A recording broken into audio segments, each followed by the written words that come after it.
নবীদের বংশমান কাটা হয়ে যাবে, বন্ধ হয়ে যাবে, কিন্তু নবীর বংশধর তার একটা একটা প্রমাণ হবে। আসুন, তো ওই কারণে উম্মে সালমাকে বললেন যে আসমান জমিনের যতটা ডিফারেন্স, তোমার মধ্যে আমার ইমামে হাসান আলী ও ফাতেমার ডিফারেন্স, তুমি হতে পারো, কিন্তু আলী ও ফাতেমা আমার দেহর টুকরা, আমার রক্ত, আমার খুন, আমার যেমন নূর, হযরত আলী ও ফাতেমা, হাসান ও হুসাইন, এরা আমার বংশধর, এদের থেকে তোমার অনেকটা ডিফারেন্স। তার জন্য নবী কাকে নিলেন? 4 জনকে, নবীকে নিয়ে 5 জন। এটাই হলো নবীর পরিবার। এবং হাদিস শরীফের মধ্যে আল্লাহর নবী আরেকটা হাদিসে পাক বলেছেন, নবী কায়নাত সাল্লাল্লাহু আলাইহি সাল্লাম উনি বর্ণনা করছেন যে আল্লাহর নবী একদিন হজ্জে বেদা মানে শেষ হজ, হজ্জাতুল বেদা শেষ হজ, নবী মক্কা থেকে করে এসে নবী আরাফাতের ময়দানে দাঁড়ালেন। কোথায়? আরাফাতের ময়দান, যেখানে হাজিরা হজ করতে গিয়ে আল্লাহর কাছে দোয়া করে, আর সে দোয়া কিন্তু কবুল হয়। বুঝলেন? আরাফাতের ময়দানে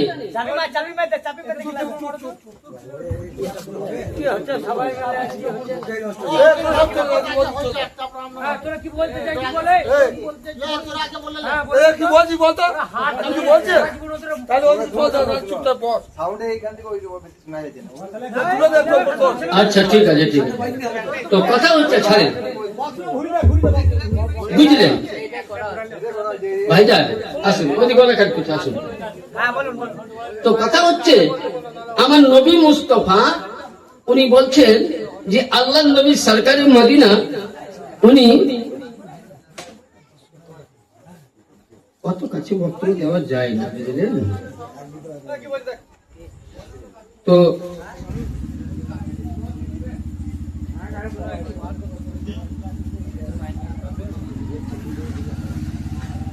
তো আল্লাহ নবী সরকারে মদিনা কি করলেন, উনি আরাফাতের ময়দানে একটি উটের মধ্যে বসলেন।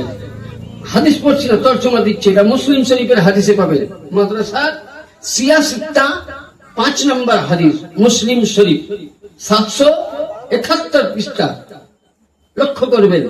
তো আল্লাহ নবী সরকারে মদিনা বলছেন, আমি যদি তোমাদেরকে বলি এই পাহাড় থেকে তোমাদের উপরে আক্রমণকারী হামলা করবে, তোমরা কি করবে? বলে বিশ্বাস করবে। আমরা বিশ্বাস করব। তো নবী পাক বলছেন, আমি তোমাদের কাছে 2টা জিনিস রাখলাম। বলছে ফাস্তাহমিলু ইলাল মালায়েকা, বলছে আমার কাছে একটি ফারিস্তা আসলো, এসে বলছেন যে নবী, আল্লাহর হুকুম আপনার উম্মতের জন্য 2টা তোহফা। দেখবেন, বাপ যখন ইন্তেকাল করে, সময় যখন পায়, তো বাড়ির বড় বেটা থাকলে বড় বেটা, বিবিকে কিংবা বেটিকে বলে যে মা কিংবা স্ত্রী কিংবা বেটা, আমি চলে যাচ্ছি রে বাবা, আর আমার সময় নাই, তো তোর পরিবারকে তুই সামলাস। বলে না? কি বলে না? বলে না? কথাটা বলেন, বলে তো? আমি ভুল বলছি না তো? তো ওই রূপ নবী পাক বলছেন, আল্লাহর হুকুম হলো, একটি ফারিস্তা আসলেন আর বললেন যে নবী, আল্লাহ পাক আপনার উম্মতের জন্য সবথেকে বড় তোহফা কোরআন দিয়েছে। বলেন সুবহানাল্লাহ। বলে এই কোরআন, আল্লাহ নবী জিকির করলেন আর বললেন, এই কোরআন তোমাদের হেদায়েত প্রাপ্ত কোরআন, তোমাদেরকে খারাপ থেকে পথভ্রষ্ট নিয়ে যায়।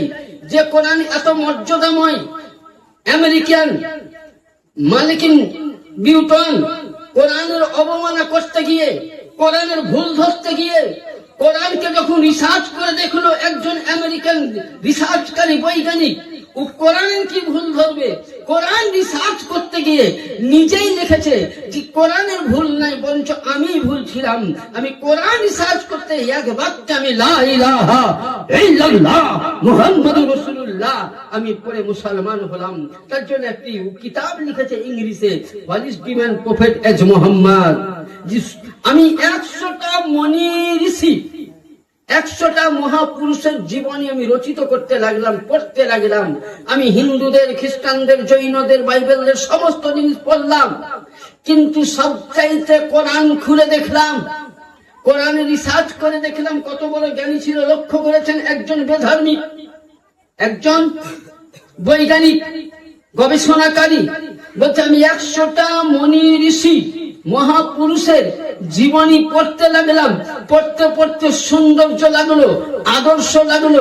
হযরতে নবী মুহাম্মদ রাসূলুল্লাহর আদর্শ দেখে আমি ঈমান এনেছি। যেমন ধরুন, ভারতের মহাত্মা গান্ধী, তাকে জিজ্ঞাসা করা হলো যে, হে ভারতের মহাত্মা গান্ধী, প্রাইম মিনিস্টার, বলো বলো তুমি আজকে ভারতকে স্বাধীন করার জন্য হিন্দু মুসলমান এক হয়ে এই একতা কোথায় পেলে? আমি বহু কিতাব পড়েছি। মহাত্মা গান্ধী বলে, আমি বহু কিতাব পড়লাম, আমি বহু গ্রন্থ পড়লাম, কিন্তু যখন আমি কারবালার প্রান্তরে ইমামে হাসান ও হুসাইনের জীবনী পড়তে লাগলাম, তো দেখা গেল ইমামে হাসান ও হুসাইন শুধু মুসলমানদের নয়, মানবতার নিয়ে, সত্যর ন্যায় নিয়ে লড়াই করেছিল। ইমামে হুসাইনের রাস্তাকে নিয়ে আমি অবলম্বন করেছি। ভাই মুসলমান, মহাত্মা গান্ধী কি বিশ্বাস করলো? স্বামী বিবেকানন্দ বলছে, আমি যখন বলেছিলাম, নেতাজি সুভাষও বলেছেন যে তোমরা আমাকে রক্ত দাও, আমি তোমাদের প্রাণ দিব স্বাধীনতার জন্য। বলছে, এই সংগ্রাম আমি বহু কিতাব পড়েছি, কোন জায়গায় পাইনি। কিন্তু মুহাম্মদ সাল্লাল্লাহু আলাইহি সাল্লামের নাতির দিকে যখনই লক্ষ্য করলাম যে বিনা স্বার্থে, টাকার জন্য নয়, কুরসির জন্য নয়, পার্লামেন্টের জন্য নয়, পয়সার জন্য নয়, যে ইমামে হুসেন নবীর নাতি 72 জনকে এক এক করে কারবালার প্রান্তরে যুদ্ধতে পাঠিয়ে নিজের বেটার লাশ কুড়িয়ে এনেছে, যে শুধু আজকে মানবতাকে বাঁচার জন্য 6 মাসের নিজের সন্তান আলী আসগারকে দিয়েছে। এ মানবতা দেখে আমি আজকে, সে একজন হিন্দু বলতেছে দেশ স্বাধীনকারী, আমি এই মানবতা দেখে আমি জয়ের গানটা উঠিয়েছিলাম। তাহলে ইসলাম এত বড় মর্যাদাময়। এই ইসলাম ইমামে হুসাইন শুধু মুসলমানদের জন্য নয়, ইমামে হুসাইন মানবতার জন্য কি করেছেন? লড়াই করেছেন, হক আর বাতিলে। আসুন, তো ওই আল্লাহর নবী বলছেন যে তোমাদের কাছে আমি 2টি জিনিস আল্লাহর কোরআন রাখলাম। কোরআনকে যদি ধরে থাকো তো পথভ্রষ্ট হবে না। কেউ যদি ভালোভাবে কোরআন পড়ে, কোরআনের মতে চলে, তো কোনদিন পথভ্রষ্ট হবে? হ্যাঁ,